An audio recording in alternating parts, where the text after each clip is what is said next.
Assalamualaikum warahmatullahi wabarakatuh. Halo Sobat Unggul, hari ini kita akan berdiskusi dengan Bapak Dr. Triyono dari Fakultas Ekonomi dan Bisnis untuk S3 Magister Fakultas Ekonomi dan Bisnis. Nah, kita akan mengupas tuntas bagaimana program-program dan modul-modul yang ada di ESA Unggul membuat para mahasiswa kita, lulusan mahasiswa kita siap kerja. Tidak hanya itu juga, bagaimana mahasiswa kita lebih siap untuk berkompetisi tidak hanya di lokal dan juga di global. Halo, Bapak Dokter Pak ya, bukan dokter Pak ya, ya. Pak Dr. Triyono, Dr. Triyono. Selamat datang Pak. Ya. Mudah-mudahan hari ini kita bisa mengupas tuntas tentang apa-apa yang ada di Fakultas Ekonomi dan Bisnis sehingga memberikan pencerahan terhadap mereka-mereka yang ingin mencari tahu lebih banyak tentang apa sih bedanya ESA Unggul dengan yang lain gitu ya Pak. Tapi sebelum kita ke inti cerita, Bapak bisa cerita sedikit perjalanan Pak Triyono sampai akhirnya berkecimpung di Fakultas Ekonomi dan Bisnis? Oke, ya pertama-tama mungkin dimulai dari perjalanan saya mulai kuliah S1. Ya. Mungkin sudah cukup lama di tahun 86 di Universitas Indonesia. S1 saya sebenarnya backgroundnya adalah di FMIPA UI. Jadi saya mengambil jurusan fisika. Oh, fisika Pak? Fisika. Nah, di tahun 86, lalu di tahun 90-an ya, saya awalnya bekerja sebagai asisten dosen dulu di Fakultas Teknik ya. Lalu bekerja juga asisten dosen di Universitas Gunadarma dulu.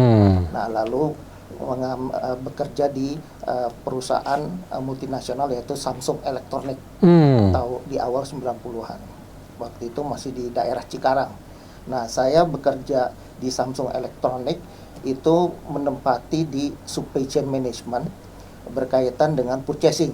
Nah, purchasing kebetulan pada tahun 94 saya dikirim ke head office di Korea, di Suwon Korea itu untuk belajar supply chain management dari berbagai negara bersama karyawan lainnya dari berbagai negara di pusat Samsung Electronics di Suwon.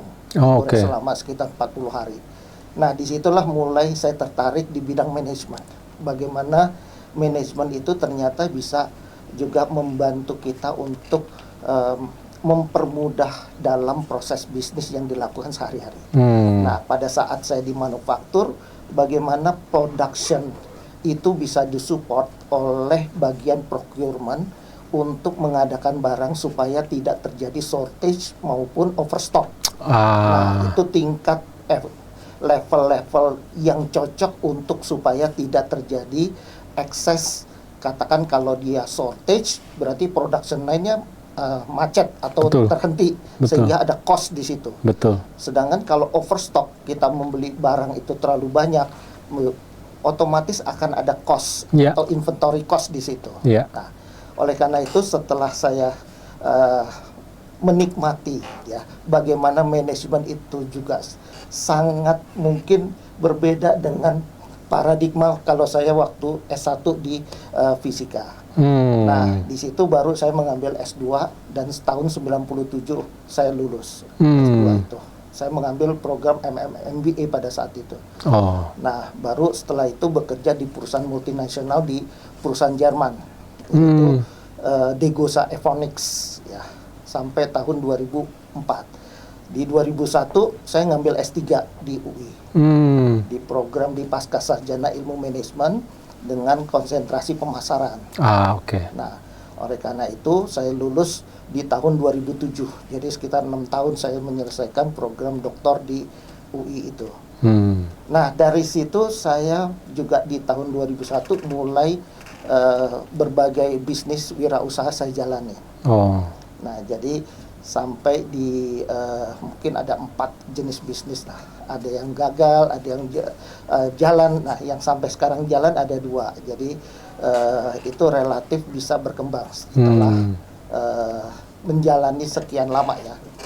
Nah, setelah 2002 2007 lulus, saya mengajar, mungkin pada saat itu tidak menjadi full time faculty member, tapi mungkin mengejar seperti halnya kayak mungkin dosen yang tidak penuh paruh waktu aja. Nah, di berbagai perguruan tinggi, seperti ada juga pada saat itu ada Kalbis Institute, ada Untar, ada juga di UI, di Magister Management Universitas Indonesia juga. Lalu sampai di tahun 2016 saya full time sebagai dekan di Fakultas Bisnis di Kalbis Institute. Waktu itu managed by BINUS. Lalu sampai tahun 2020. Nah, 2020 saya bergabung dengan Esa Unggul. Oh, siap. Jadi 2020 bergabung dengan Esa Unggul.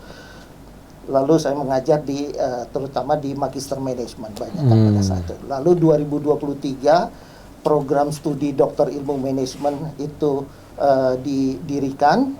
Lalu di tahun 2024 saya diminta untuk menjadi Kaprodi untuk program Doktor Ilmu Manajemen. Itu kira-kira karir path yang saya lalui. Kan menarik nih Pak ya, maksudnya Bapak mulai sebagai akademisi, bekerja di korporasi, tapi tidak hanya itu, Bapak juga punya usaha sendiri gitu kan. Jadi kan semuanya sudah dijalankan, ilmu sudah diterapkan gitu kan. Dan ini sangat menarik sekali gitu loh. Jadi kalau dari perjalanan Bapak kan sudah melihat banyak tempat, bertemu banyak orang gitu ya, dan sudah menjalankan mulai dari supply chain, logistik, terus akhirnya tertarik dengan bisnis gitu ya Pak.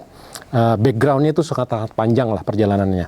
Nah, kalau Bapak bisa gambarkan gitu ya Pak, untuk Fakultas Ekonomi Bisnis Esa Unggul ini ke orang awam gitu ya, yang ingin tahu lebih banyak, seperti apa sih Pak kalau bisa dijelaskan gitu loh?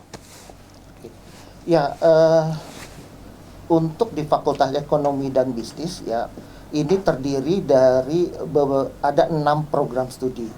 Jadi program studi yang pertama adalah berkaitan dengan jenjang sarjana S1, yaitu program studi manajemen, program studi magister, yaitu magister manajemen, magister akuntansi, dan magister MAP, administrasi publik, dan yang terakhir program studi doktor ilmu manajemen. Nah, desain kurikulum itu memang diarahkan bagaimana sesuai dengan visi misi yang ada di Esa Unggul, juga dikaitkan dengan aspek yang berkaitan dengan entrepreneurship juga.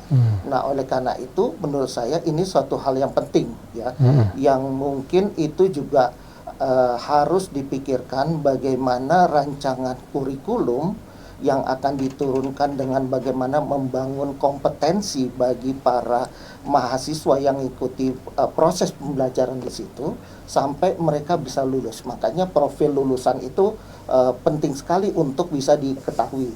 Misalkan di jenjang S1, apa yang menjadi profil lulusan yang diharapkan bagi seorang mahasiswa peserta didik itu sampai dia lulus. Nah, apa saja, misalkan dia profilnya mau sebagai katakanlah seorang wirausaha, atau dia seorang misalkan pekerja, ya. Lalu juga dia mungkin juga mungkin menjadi seorang katakanlah nantinya akan melanjutkan ke bidang penelitian atau bidang-bidang lainnya. Nah, oleh karena itu mungkin akan menjadi sesuatu yang menarik pada saat mereka menjalani proporsi antara ilmu yang mereka peroleh dan bagaimana ilmu itu bisa diterapkan. Makanya sasaran pembelajaran untuk jenjang S1 adalah to know, to understand, dan to apply. Jadi untuk mengetahui, memahami, understand, dan untuk menerapkan ilmu-ilmu itu. Nah, berbeda dengan jenjang untuk S2. S2 itu adalah berkaitan dengan to analyze, to evaluate, dan to synthesize. Nah, tingkatan untuk menganalisis, mengevaluasi, dan membuat sintesanya. Nah, tingkatan di magister tentu itu lebih tinggi lagi karena tuntutan akan keilmuan itu yang memang memiliki dimensi dari bagaimana fenomena yang ada di dalam industri, di dalam masyarakat itu bisa diangkat ke dalam suatu kajian keilmuan. Nah, itu juga akan memberikan insight lebih dalam lagi bagi seorang mahasiswa ya, untuk dia bisa mengetahui lebih dalam. Yeah. Nah, apalagi kalau untuk jenjang S3 atau doktoral. Oke. Nah, ini kedalaman, keluasan dan kebaruan dari kajian ilmu itu harus diperhatikan. Oke. Oke, menarik ya Pak. Nah, jadi kalau tadi kan Pak Triyono sudah menjelaskan gitu ya, kenapa akhirnya masuk ke ekonomi dan bisnis gitu ya, dari supply chain gitu loh. Nah, sekarang ini kan perubahannya itu sangat cepat Pak. Perubahan kebutuhan, perubahan behavior konsumen, geopolitik dan segala macam gitu ya Pak. Nah, jadi seberapa penting Pak Fakultas Ekonomi Bisnis ini menghadapi semua perubahan di Indonesia saat ini Pak? Oke, nah kalau kita lihat ini kan adanya tantangan era sekarang ya, terutama dalam proses digitalisasi. Iya. Dan banyak juga kalau kita mengacu kepada revolusi industri, katakanlah ini fase di revolusi industri atau industri 4.0, walaupun mengarah ke 5.0, tapi ini ada lag, ada time lag-nya ya.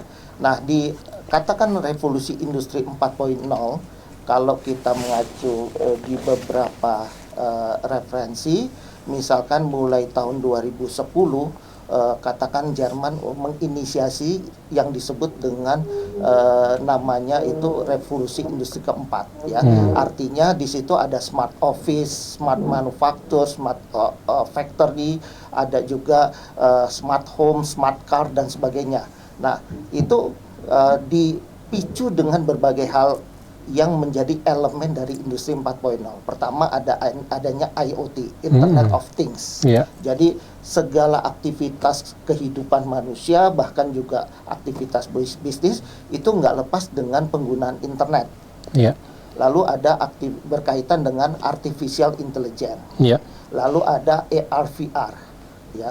Lalu ada juga cloud computing dan sebagainya. Nah, ini tentunya menjadi pemicu untuk kita mereview kembali, melihat kembali dinamika yang terjadi, terutama yang ada di industri itu sendiri. Yeah.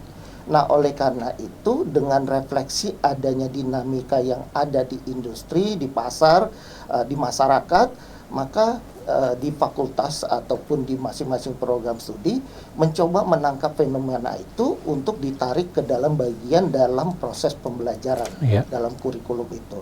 Nah, diharapkan kemampuan mahasiswa untuk lebih cepat beradaptasi terhadap dinamika itu akan semakin kuat, semakin cepat juga. Nah, itu yang kita harapkan sehingga ibaratnya tidak terlalu gagap teknologi terhadap dinamika itu sendiri. Karena apapun juga sekarang kan kita nggak bisa lepas dengan perkembangan, apalagi di aspek teknologi itu ada terjadi beberapa kali kita lihat adanya disrupsi, perkembangan teknologi ya. Contohnya pada saat di era 75 walaupun Kodak sudah menemukan adanya potensi kamera digital pada saat itu, tapi tidak merespon secara cepat. Makanya di era 90-an dia jatuh. Nah, ini kan salah satu contoh. Nah, contoh lain kalau kita lihat, banyak hal-hal yang sebelumnya itu didisrupsi dengan perkembangan teknologi. Di 90-an kalau kita lihat, orang masih pakai telekomunikasi dengan telepon kabel, ya kan, pada saat itu. Nah, ini disrupsi dengan adanya wireless communication. Nah, bagaimana telepon genggam itu mendisrupsi. Bahkan pada saat iPhone diperkenalkan, di situ mulai muncul smartphone dengan mengintegrasikan berbagai fungsi fitur-fitur yang ada di berbagai seperti komputer, mungkin juga untuk entertainment dan sebagainya. Itu menjadi satu devices. Nah, kalau kita lihat perkembangan katakanlah di beberapa katakan di Indonesia, mungkin Gojek, Tokopedia, Traveloka itu berdiri 2008-2010, tapi baru berkembang pesat itu setelah 2015-2016. Kenapa? Karena infrastruktur kalau kita lihat telekomunikasi seperti penggunaan internet itu belum semasif pada saat 2016, 2017 sampai sekarang. Itu ditandai dengan makin murahnya biaya internet. Ya. Nah, sehingga apa? Sehingga apapun juga itu bisa menggunakan internet. Kalau dulu biaya telepon, biaya kita menggunakan data, kan dulu telepon berbasis voice, sekarang berbasis data. Nah, ini juga bergeser. Nah, oleh karena itu ini menjadi suatu cikal bakal terjadinya transisi perubahan. Makanya kalau kita lihat, apalagi kalau sekarang ya, penggunaan artificial intelligence AI itu sangat masif sekali di berbagai bidang kehidupan, ya, termasuk di dalam pemasaran, ya, pemasaran dan sebagainya itu juga banyak menggunakan itu. Nah, oleh karena itu banyak kajian-kajian keilmuan seringkali itu adanya interface antar muka antara satu disiplin dengan disiplin lain.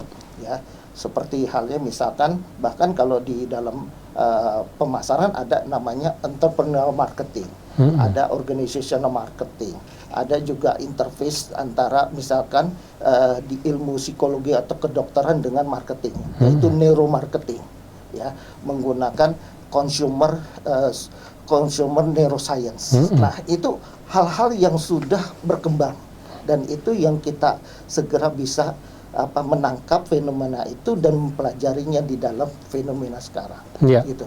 Dan semua perubahan, disrupsi, fenomena, perubahan teknologi, AI, secara program di Fakultas Ekonomi Bisnis ini sudah dipersiapkan untuk menghadapi hal-hal seperti itu ya Pak? Ya, kita sudah mempersiapkan itu dan juga memberikan upaya guidance juga bagi para mahasiswa untuk mereka itu lebih mudah, lebih cepat beradaptasi dengan adanya perkembangan seperti itu.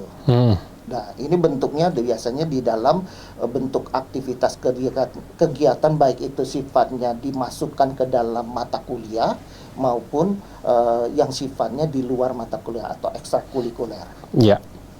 Nah, kalau gitu Pak, kalau kita misalnya tadi kan Pak Triyono sudah menjelaskan 5-10 tahun ke depan lah ya, bermula dari belakang malah Tokopedia, Gojek dan segala macam, dan bagaimana nanti neuroscience marketing dan segala macam itu akhirnya bisa mendapatkan disrupsi baru lagi gitu kan. Nah, kalau spesifik terhadap skill Pak dari sisi mahasiswa yang diharapkan gitu ya untuk bisa beradaptasi dengan cepat, karena kita tahu bahwa yang bertahan itu yang bisa beradaptasi gitu kan. Spesifik skill itu seperti apa sih Pak kira-kira kalau dari Bapak Triyono yang bisa dijelaskan yang diperlukan oleh mahasiswa gitu Pak? Ya, yang pertama adalah bagaimana itu membentuk mindset dulu. Mindset yang akan nantinya mindset itu kalau kita bicara dalam konteks katakanlah suatu konsep misalkan teori yang berkaitan dengan bagaimana behavior itu dimulai dari pembentukan mindset. Nah, dengan adanya mindset yang positif, artinya pola aktivitas sehari-hari ya, kita harus memberikan misalkan dari 24 jam yang ada dimiliki seseorang waktu itu, bagaimana kita membagi proporsinya itu seefektif mungkin untuk memberikan dampak terhadap investasi masa depan. Artinya kita banyak tantangan yang terjadi, misalkan di media sosial segala. Kita bisa belajar maupun bisa wasting time, buang waktu. Nah, ini dua hal juga. Nah, mana mindset yang kalau kita memprioritaskan untuk kita belajar sebagai investasi masa depan. Nah, itu merupakan sesuatu katakanlah skill yang memang harus dibangun ke arah itu. Nah, yang kedua bagaimana memilih dan memilah. Artinya apa? Dengan adanya potensi mungkin juga disrupsi terhadap profesi yang saat ini ada, mungkin di kemudian hari itu bisa hilang. Begitu juga yang tidak ada profesi yang masa lalu, ini bisa menjadi suatu profesi lagi. Ya kan? Profesi dan mungkin akan juga berkembang. Tetapi kalau kita perhatikan namanya disrupsi teknologi itu pasti semakin cepat. Kita nggak tahu berapa lama. Nah, sebagai contoh ya, industri 4.0 katakan di era 2000, ada yang bilang 2010, ini dibandingkan revolusi industri 3.0, yaitu di sekitar tahun 60-an. Itu periodenya sekitar 40 tahunan. Nah, padahal kalau kita lihat di industri 2.0, itu sekitar dipicu oleh penemuan listrik ya, Thomas Alva Edison itu tahun sekitar 1890-an. Berarti itu ada periode sekitar 70 tahun. Nah, berarti dari 2 ke 3 itu 70, dari 1 ke 2. Yang periode 1 itu sekitar 1670-an, yaitu pertama kali ditemukannya mesin uap. Nah, itu revolusi industri pertama yang merubah tadinya penggunaan tenaga manusia atau hewan menjadi tenaga mesin, walaupun sederhana masih mesin uap. Nah, tapi yang kita lihat adalah perkembangan itu makin cepat. Dari pertama 1670-an ke 1890 itu sekitar 200-an tahun. Nah, tapi yang kedua, ketiga itu 70 tahunan. Nah, ketiga, keempat itu hanya 40 tahunan. Nah, 4 ke 5 berapa tahun? Nah, ini kemungkinan adalah lebih cepat dan itu akan terjadi. Nah, kenapa dikatakan revolusi industri? Kalau kita lihat penemuan ataupun disrupsi teknologinya itu sangat signifikan terhadap perubahan daripada masyarakat itu sendiri. Nah, oleh karena itu kemampuan untuk beradaptasi inilah yang perlu diperhatikan. Nah, kalau kita katakanlah teman-teman mahasiswa itu bisa melihat ke masa depan, tentunya dia harus memikirkan investasi untuk masa depan mana yang memang harus dia jaga atau dia kembangkan sesuai dengan peminatan yang dia miliki. Gitu. Menarik nih Pak ya, mindset nomor 1, nomor 2 bisa memilih dan memilah gitu kan.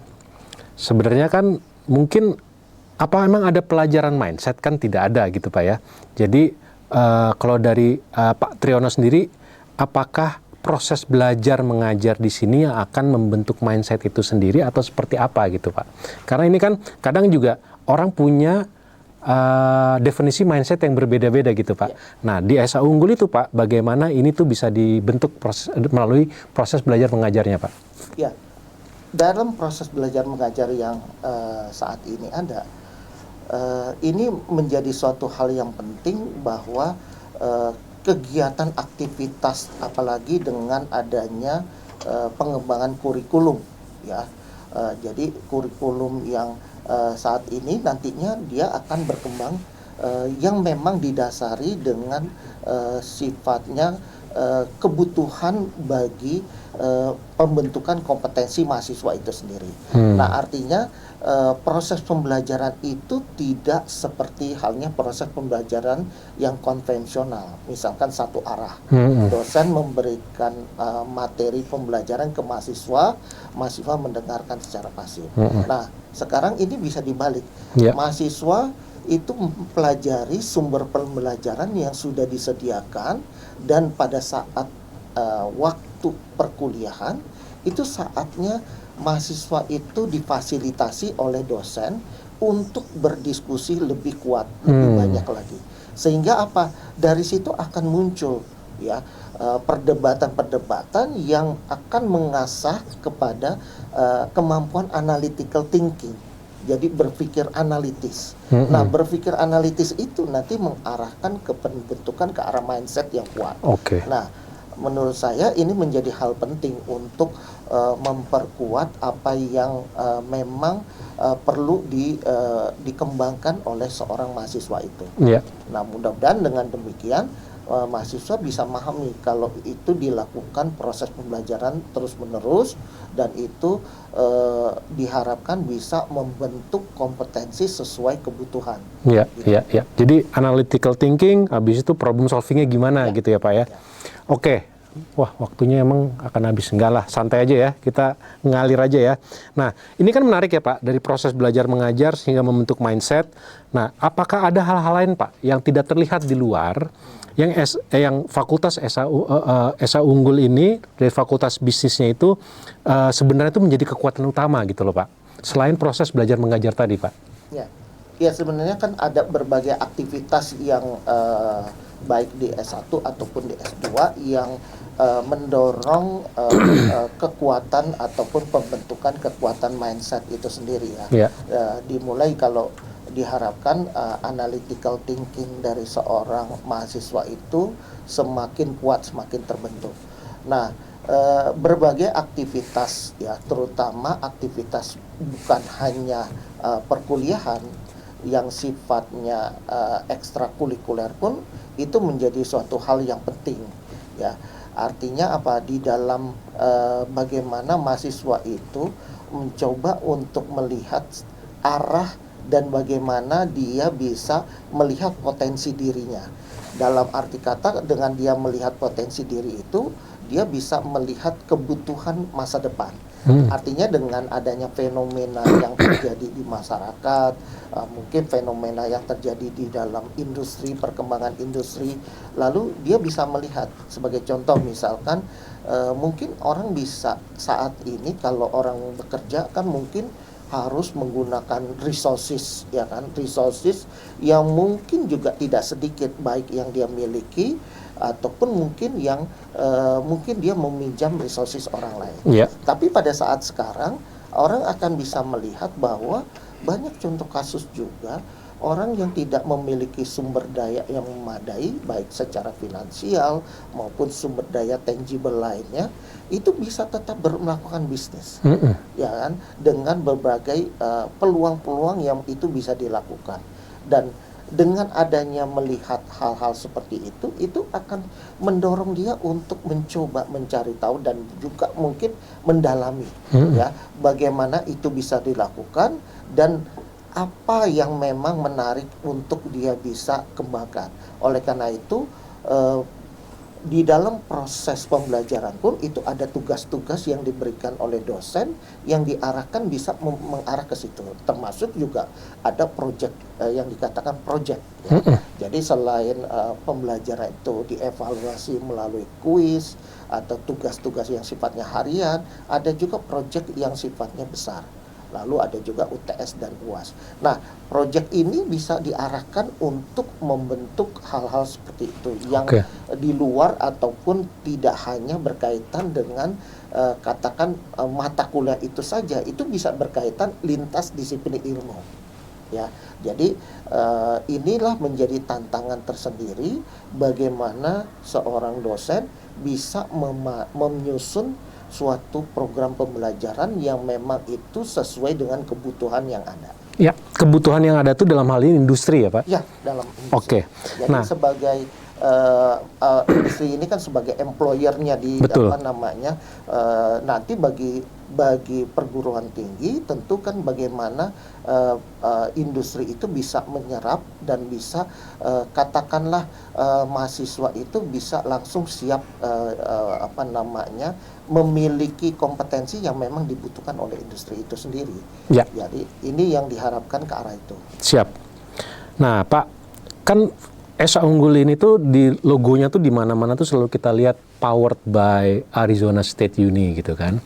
Bisa dijelaskan Pak sedikit khususnya untuk Fakultas Ekonomi dan Bisnis bagaimana powered by Arizona State Uni ini mengenhance atau mengimprove overall proses belajar mengajarnya di SA Unggul Pak.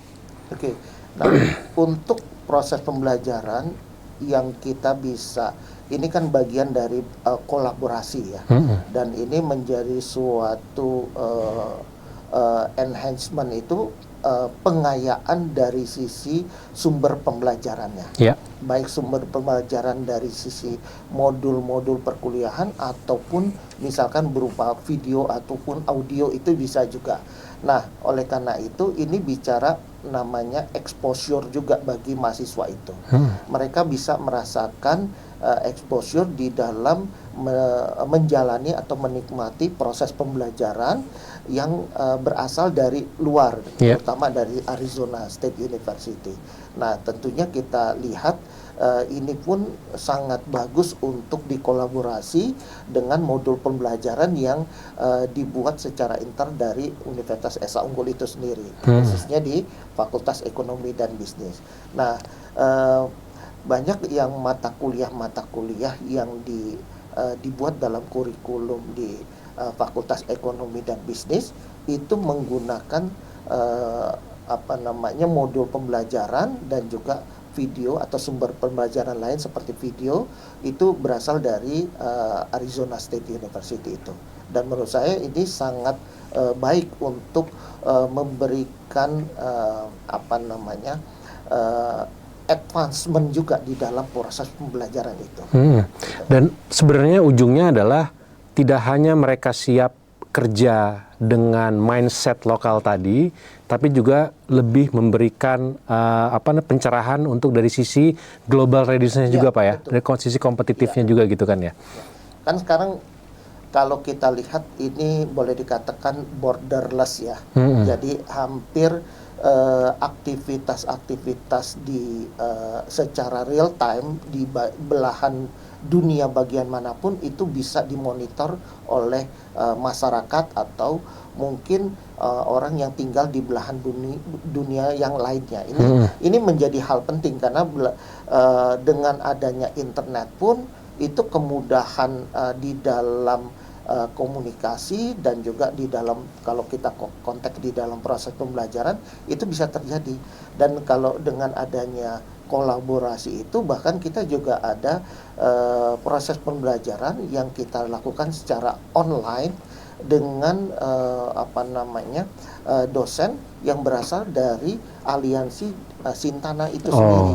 Jadi itu juga memperkuat, artinya mahasiswa juga bisa mencoba untuk beradaptasi bagaimana katakanlah mengikuti proses pembelajaran dari dosen luar, bukan hanya secara asinkron dari video, tapi secara sinkron melalui misal Zoom atau apa yang dilakukan oleh mitra di dalam aliansi Sintana itu sendiri, sehingga satu sama lain bagi dosennya pun ini juga menjadi suatu tantangan bagaimana bisa mendelivery pembelajaran di dalam katakan dalam bahasa Inggris ya, untuk bisa juga menjadi bagian daripada global gitu.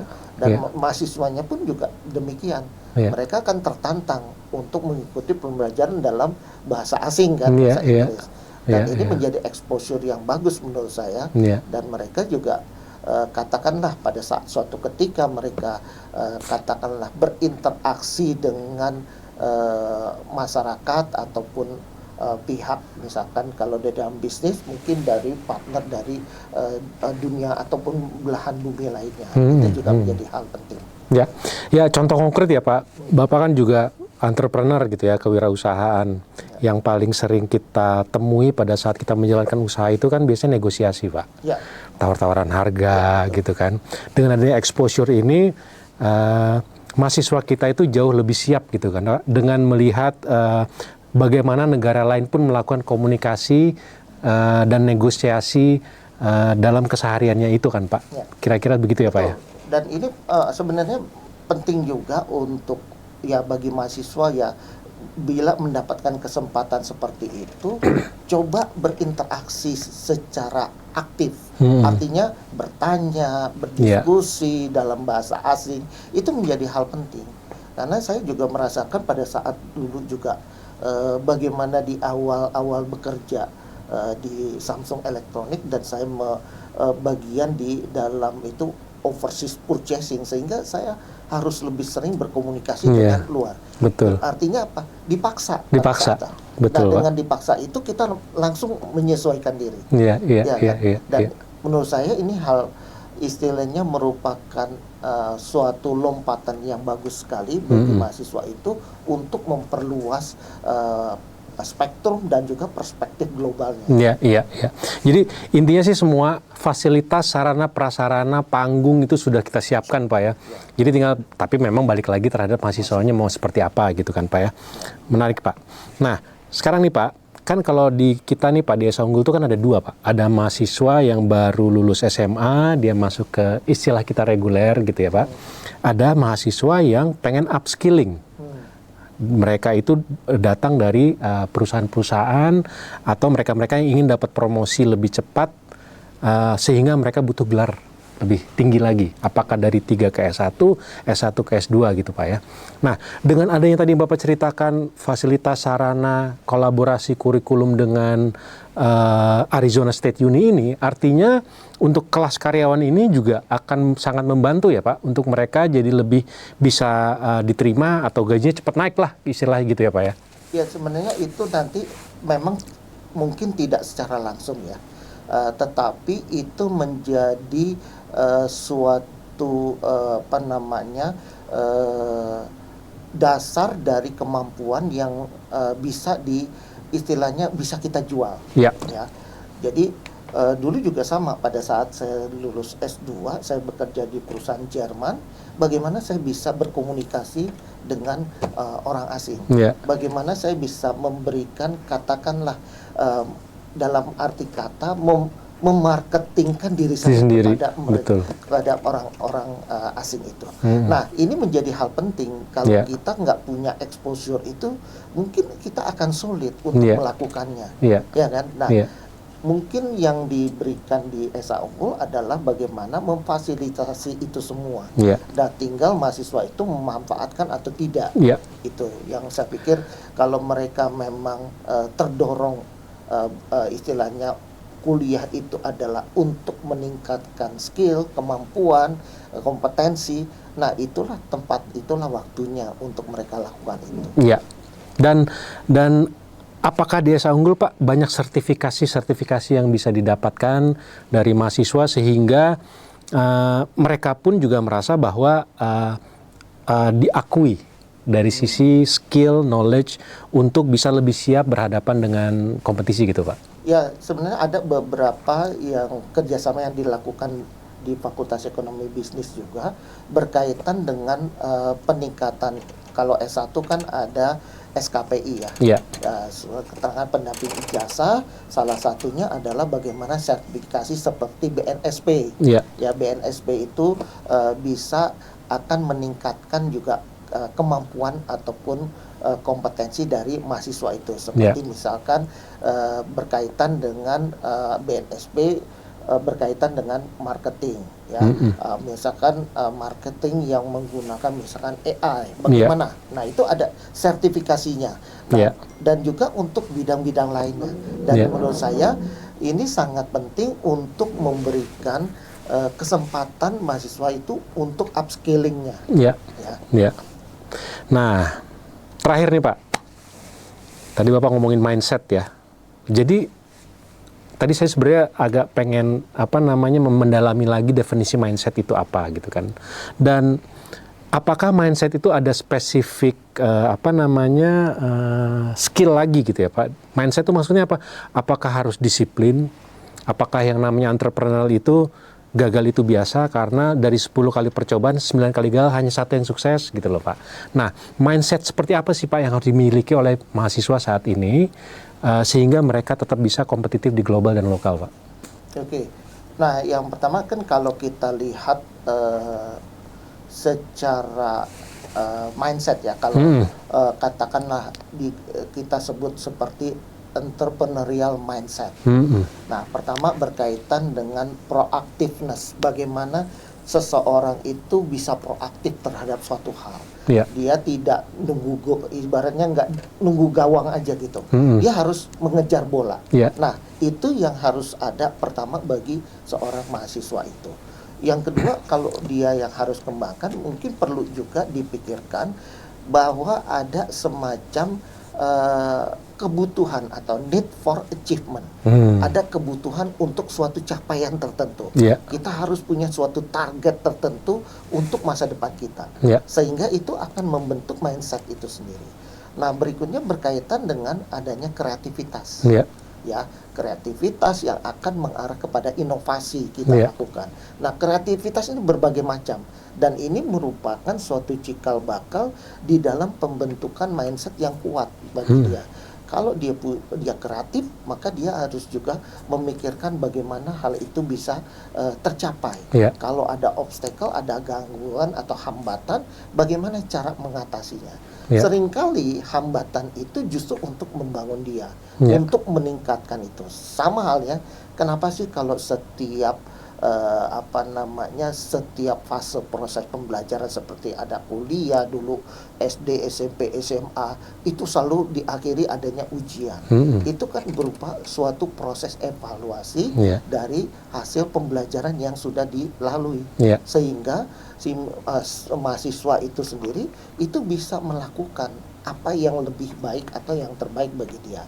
Nah, selanjutnya bagaimana juga harus memikirkan calculated risk taking. Boleh dia sebagai risk taker, tapi harus bisa dikalkulasi. Jadi tidak hanya istilahnya nekat, ya kan? Tapi resiko-resiko yang terkalkulasi dengan lebih baik. Artinya dia resiko itu bisa manageable. Gitu. Itu yang penting juga, yang perlu menjadi cikal bakal bagaimana membentuk mindset itu supaya dia bisa mengembangkan masa depannya itu. Nah, Pak, kalau suruh ngulang nih Pak, kalau Bapak jadi mahasiswa lagi, kira-kira yang dilakukan berbeda apa Pak? Ya, sebenarnya kalau yang karena kalau dulu pada periode mungkin di era saya bukan era yang secanggih ini, semua sudah masih manual semua, ya kan. Nah, cuman pada saat kalau saya melakukannya adalah sekarang ini, tentu bagaimana saya bisa memanfaatkan semaksimal mungkin situasi perkembangan teknologi sekarang, misalkan AI. Nah, bagaimana penggunaan AI itu supaya saya bisa lebih pintar. Bukannya AI itu membuat saya makin bodoh. Iya kan? Betul. Nah, itu menjadi tantangan tersendiri. AI itu bisa membuat kita pintar, bisa juga membuat kita bodoh. Betul. Kayak bilah mata pisau. Kalau kita gunakan secara positif, hasilnya positif. Kalau dia tidak optimal, tidak memanfaatkannya tidak tepat, itu malah jadi bumerang. Ya kan? Nah, ini yang menurut saya perlu diperhatikan. Sebagai contoh, waktu saya ngambil S3 tahun 2001, pada saat diminta pembimbing promotor itu untuk mencari jurnal sebanyak 125, itu effortnya luar biasa. Pada saat itu saya mesti pergi ke berbagai kampus untuk melihat hard copy-nya. Ya, untuk mengumpulkan sebanyak 10-20 aja bukan kerjaan gampang. Sekarang sekali duduk kita 1 jam, ya bisa mungkin 100 jurnal bisa kita dapat. Betul. Iya kan? Nah, itu memanfaatkan teknologi untuk kita bisa lebih pandai. Kita bisa dengan mengasah kemampuan kita, ya, literasi kita lebih baik lagi. Dengan AI jangan jadi kita malas baca. Itu. Karena apa? Dengan adanya AI semuanya tugas-tugas masukin AI langsung jadi Pak. Langsung jadi gitu. Tapi kita tidak punya kemampuan. Nah, oleh karena itu saya seringkali memberikan tugas bagi mahasiswa itu tugas-tugas yang sifatnya untuk mengasah kemampuan dia untuk menganalisis, mengevaluasi dan membuat suatu sintesa. Nah, ini penting sekali sintesa ini. Karena apa? Membuat hal tersebut sampai sintesa ini diperlukan suatu analytical thinking. Nah, analytical thinking itu bisa muncul manakala dia melalui suatu tahapan. Tahapan-tahapan menganalisis, mengevaluasi baru membuat sintesa. Nah, oleh karena itu memanfaatkan AI untuk melakukan itu, tapi kita juga pelajari dulu. Jangan serta-merta kita copy paste langsung jadi. Itu yang membuat kita jadi lebih lemah. Menarik Pak, keren. Pak, terakhir Pak ya, benar-benar terakhir nih. Harapan Bapak terhadap lulusan Esa Unggul. Tapi tidak hanya Fakultas Ekonomi Bisnis ya Pak, secara keseluruhan. Dampak apa yang kita harapkan, Bapak harapkan itu dari mahasiswa kita terhadap Indonesia, masyarakat secara luas, keluarga, seperti apa Pak? Ya sebenarnya saya berharap ya, salah satu visi di Esa Unggul juga berkaitan dengan entrepreneurship. Nah, kita berharap adanya spin-off ya, kolaborasi di antara mahasiswa dengan berbagai disiplin. Nah, artinya apa? Mereka bisa membuat suatu kolaborasi sama teman, mungkin dengan disiplin ilmu yang berbeda, untuk apa? Membuat suatu yang bermanfaat. Karena dengan adanya kolaborasi itu, tentunya berbagai disiplin ilmu, sebagai contoh misalkan mahasiswa Fakultas Ekonomi Bisnis dari manajemen, ada yang dari akuntansi, ada juga nanti dari fakultas berkaitan dengan ilmu komputer, ya, sistem informasi, mungkin juga teknik komputernya, atau fakultas dari fakultas komunikasi atau fakultas desain. Nah, ini mereka bisa berkolaborasi membuat sesuatu yang mungkin cikal bakal yang menarik. Artinya bisa ditawarkan kepada dunia apa yang menjadi keunikan daripada hal yang ditawarkan itu. Makanya harus dipikirkan adanya suatu value proposition. Ya, value proposition apa yang akan ditawarkan dari kolaborasi itu.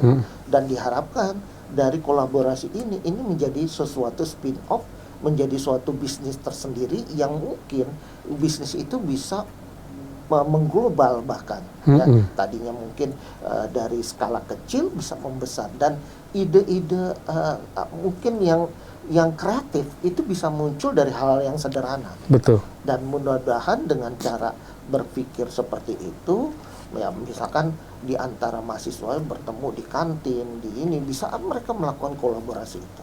Dan pembelajaran sekarang ini kan ada pembelajaran lintas disiplin, ini memungkinkan itu bisa terjadi. Ya. Gitu. Menarik Pak, karena dari tadi kita sudah diingatkan waktunya sudah habis. Ya. Tapi sebenarnya saya masih banyak pertanyaan, mungkin nanti kita lakukan di tempat lain Pak. Dan saya harap ini episode 1 ya Pak. Nanti ada episode 2 lagi yang mungkin dengan topik-topik yang lebih menarik, topik-topik terkini yang bisa membantu mahasiswa kita, dan tidak hanya mahasiswa, orang tua juga, untuk bisa cepat memutuskan kuliah di mana gitu loh Pak. Terima kasih loh Pak waktunya. Sama-sama. Sobat Unggul, seperti kita lihat tadi ada beberapa kata yang saya highlight. Nomor 1 adalah mindset. Kalau kata Pak Triyono tadi, Bapak Dokter Triyono tadi, mindset. Bagaimana kita memiliki mindset sebagai wirausaha, tidak hanya untuk menjadi wirausaha, tapi juga mindset sebagai pekerja yang memiliki mindset wirausaha, memiliki target yang terukur, determinasi yang tinggi, pandai memilah dan memilih dalam mengambil keputusan. Tidak hanya itu, kita juga dapat mengkalkulasi resikonya seperti apa. Dan hal ini semua itu dapat kita dapatkan di Esa Unggul. Tidak hanya proses belajar mengajar yang terstruktur, tapi juga kurikulum yang dibuat untuk mempersiapkan mahasiswa kita lebih siap berkompetisi tidak hanya di lokal dan juga level global. Tadi juga harapannya Pak Triyono, kolaborasi antar disiplin itu sangat penting, sehingga inovasi itu terjadi karena kita dekat dengan semua masalah yang ada di masyarakat. Bagaimana kita memiliki dampak lokal dan global untuk memberikan sesuatu yang lebih bermanfaat. Kira-kira begitu ya Pak Triyono ya? Jadi Sobat Unggul, stay tune untuk topik-topik berikutnya. Tidak hanya dari Fakultas Ekonomi Bisnis, kita juga ada ilmu gizi, kita juga ada dari ilmu komunikasi. Akhir kata, saya ucapkan terima kasih. Assalamualaikum warahmatullahi wabarakatuh. Pak Triyono, terima kasih banyak loh waktunya. Wah, keren.